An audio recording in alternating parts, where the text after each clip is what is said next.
Hello and welcome back to the ministry. I cut y'all off because I'm going to do a 15-minute one. We're going to try this. Stick with me. We on part 3. I'm trying to get through this. But I had to hit that up. I didn't realize that we got that far that fast. This word is intense and I still got a lot to go. Let's see.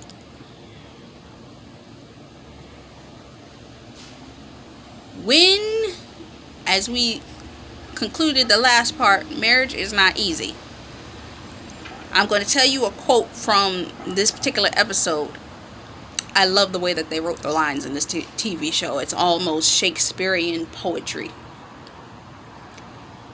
I love you. I try not to, but I can't stop. I know what you did because you did it to me, and I'm here. I'm here. I'm not going anywhere. No matter how much I wish that you were dead.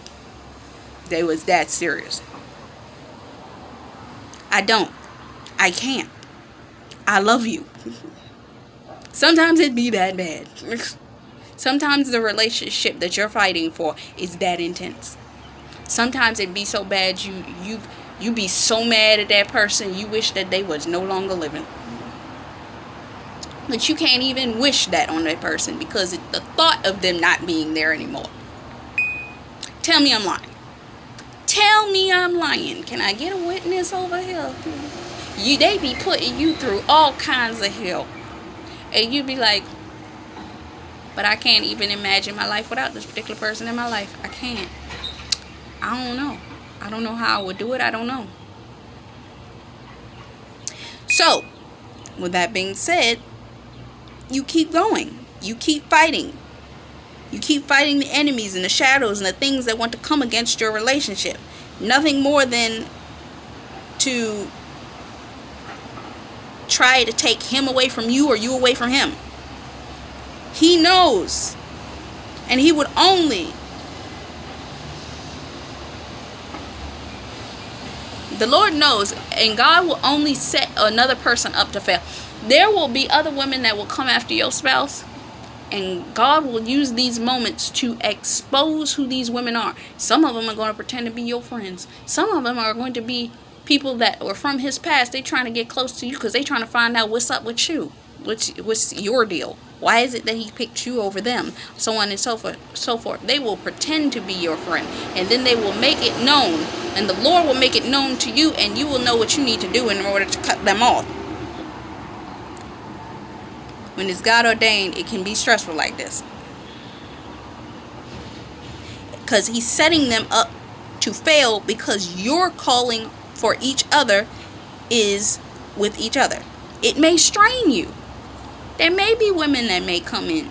There may be women, and sometimes a man may be weak. Sometimes you may be weak. I just said in the previous video that the woman turned around and was having illicit affairs. And this was a minister. She was having illicit affairs on her husband with 2 different men. There was another case where the woman was having so many affairs that she would have turned up pregnant. Had a baby. And they raised that child as their own. And not a lot of men will do that. But because they're calling in ministry, that's what they did. They knew their covenant before God was more important than being mad at each other. But it doesn't mean that it didn't make an impact. But they had to work through it. Yeah, it can get bad like that. But that's why the prayer throughout the marriage, ahead of these things coming to pass, will let these blows not come. And if they do come, they're not going to come to the level at which was intended for them to hit your household. Meaning you'll be able to discern it before it gets there. You'll be able to stop it before it happens, so on and so forth. But if you as a woman are no longer sitting on your post, then you're going to run into issues. It is what it is.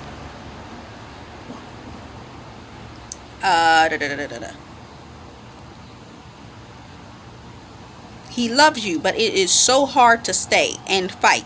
And he will admit this, and he will watch you, and he will want you. And before he met you, he may have saw you or sought you and had to fight for the communication and the strength to prevent any enemy's footholds. Okay, I know exactly what I'm saying here.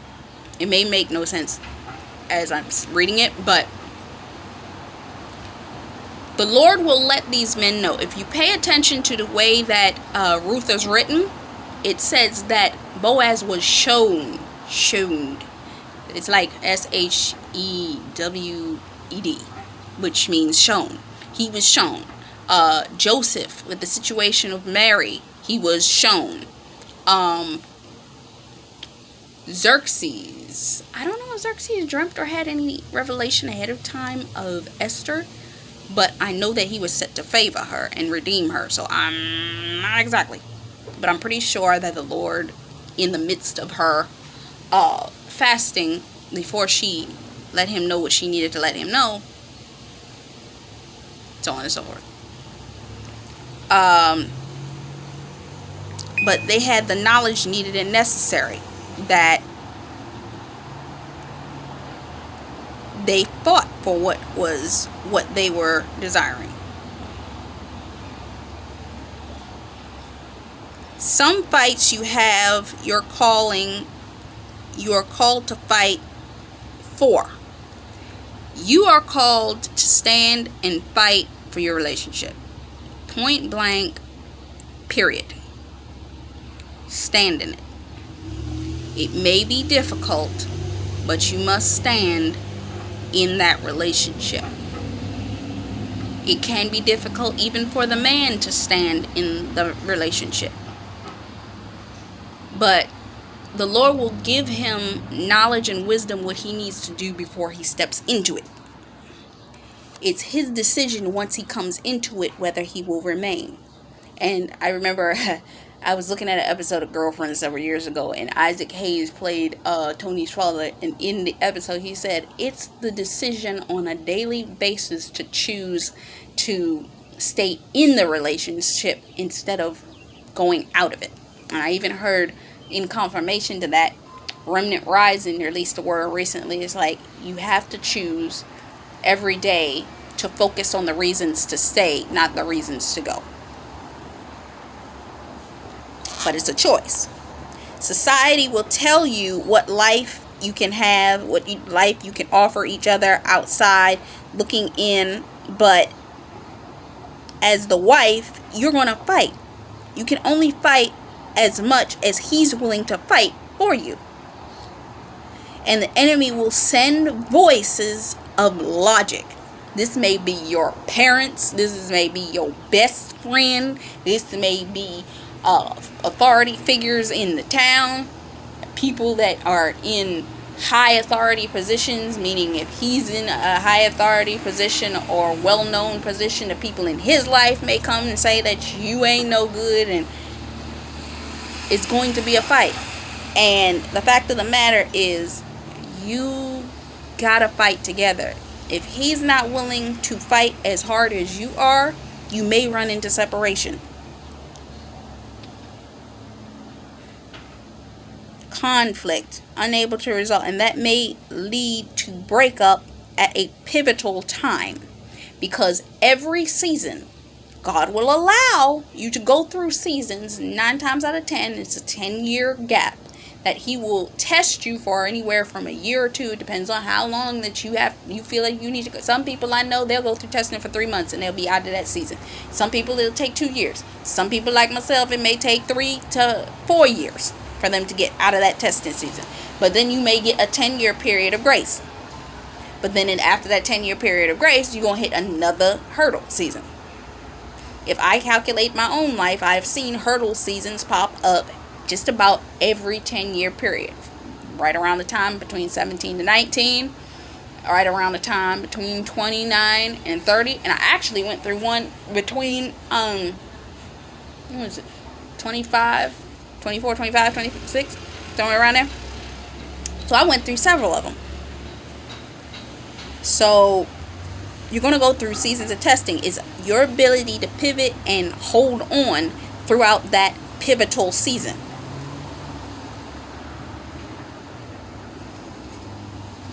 There will be threats against your relationship. There will be fighting. And as the woman, we are ones that will stand in the midst of all of it. We will stand hard. We will try to make sure that we will not allow the weight of it to take us out. And we will fight for it. We will fight to the death, and we will fight to save their life. Sometimes they ain't as strong as us. It's just, sometimes they aren't, and I'm going to dig into that. I wish I could do it today, but we still got a lot to go here, and I'm not even going to be able to finish this today. So that being said, I'm going to get a few more minutes in here, but yeah, it may not last the way that you desire. It may not look the way that you desire. And it's sad, but it is what it is. If you cannot make it through the test, there may be a phase of separation.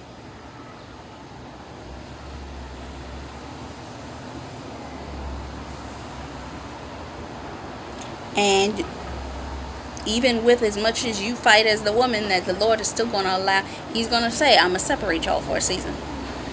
And that season might not look like 1 year. That season may not look like 2 years. That season may look like 3, 4, 5 years. And that man may go on through his life for a few years before he brings y'all back together. But it's not impossible that it won't happen. There are people that have been separated for 10 years and came back together in marriage.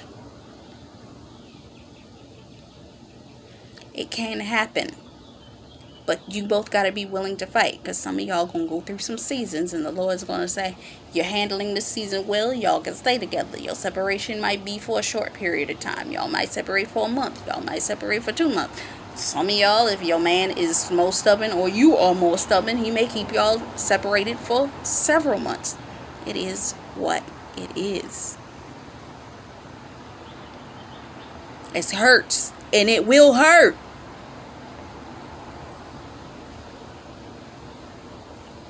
But you got to walk through it. I could go deeper on this, but look at that. I got a phone call. So I'm going to come back to y'all. And when I get a chance to, are we going to complete this? Because, it hasn't even really begun to get good yet. Okay. Until next time. Bye-bye.